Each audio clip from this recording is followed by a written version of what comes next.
नमस्कार दोस्तों, स्वागत है। आज हम भोलेनाथ और माता पार्वती की एक अद्भुत कथा सुनने जा रहे हैं। आज सावन का पहला सोमवार है।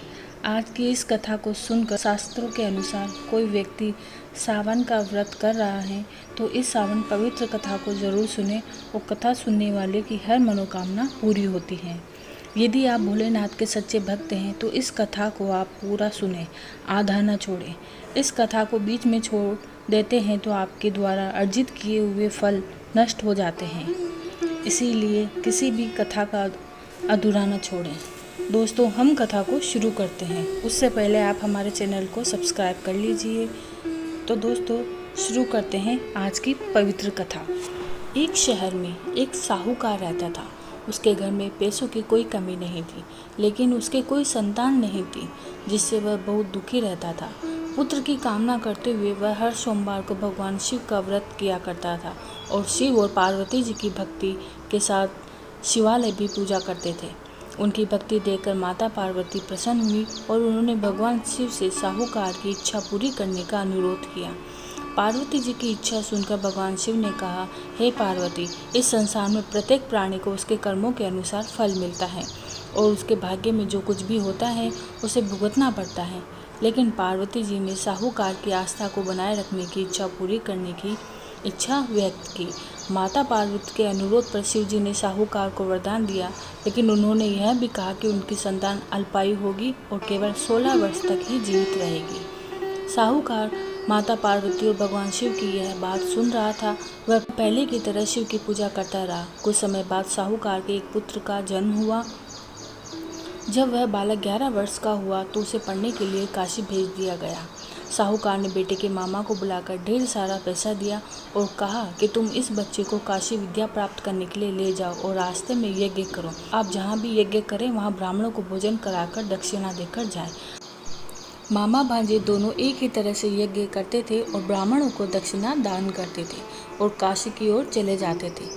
राठे में एक नगर था जहाँ नगर के राजा की पुत्री का विवाह होने वाला था, लेकिन जिस राजकुमार से उसका विवाह तय हुआ था वह कान्हा था और इस बात की जानकारी राजा को नहीं थी। राजकुमार ने इस बात का लाभ उठाकर अपने स्थान पर साहूकार के बेटे को दूल्हा बना दिया, लेकिन साहूकार का बेटा ईमानदार था।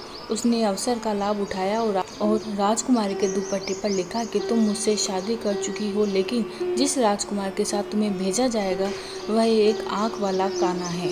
मैं काशी पढ़ने जा रहा हूँ। जब राजकुमारी ने चुन्नी पर लिखे शब्दों को पढ़ा तो उसने अपने माता पिता को यह बात बताई। राजा ने बारात को लौटा दिया और अपनी बेटी को अपने पास रहने दिया।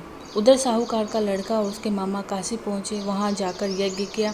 लड़के की उम्र के दिन जब वह 16 वर्ष का था, एक यज्ञ किया गया। लड़के ने अपने मामा से कहा कि मेरी तबीयत ठीक नहीं है। मामा ने कहा कि तुम अंदर जाओ और सो जाओ। शिव के वरदान के अनुसार कुछ ही पलों में बच्चे की जान निकल गई। मृत भांजे को देखकर उसके मामा विलाप करने लगे। संयोग से ही उसी समय शिव और माता पार्वती वहाँ से जा रहे थे। पार्वती ने भगवान से कहा, प्राणनाथ, मैं इसकी पुकार को सहन नहीं कर सकती। आपको इस व्यक्ति की पीड़ा को दूर करना होगा।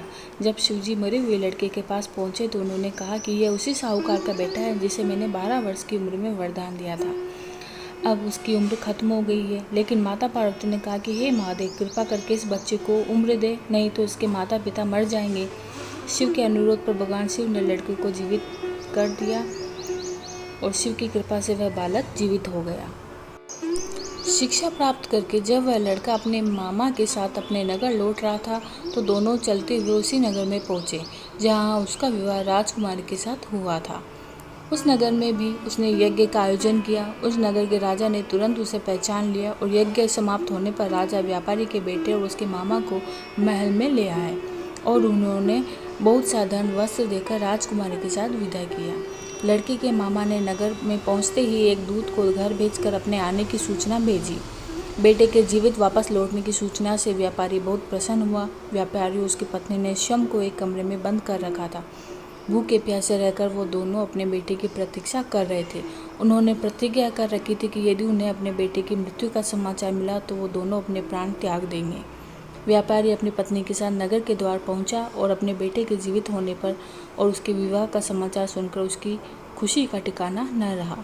उसी रात भगवान शिव ने व्यापारी के सपने में आकर कहा, हे श्रेष्ठी, मैंने तेरे सोमवार व्रत करने और व्रत कथा सुनने से प्रसन्न होकर तेरे पुत्र को लंबी आयु प्रदान की है। ऐसा सुनकर व्यापारी काफ़ी प्रसन्न हुआ।